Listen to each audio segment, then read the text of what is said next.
BRS పై సంచలన ఆరోపణలు చేసిన ఎమ్మెల్సీ కల్వకుంట్ల కవితపై ఆ పార్టీ శ్రేణులు ఫైర్ అవుతున్నారు.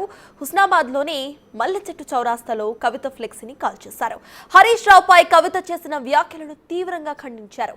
కవిత బీజేపీ నాయకులకు అమ్ముడుపోయిందని ఆరోపించారు. తమ పార్టీ నాయకులను అవమానపరిచే విధంగా వ్యవహరిస్తే సహించబోమని హెచ్చరించారు బీఆర్ఎస్ శ్రేణులు.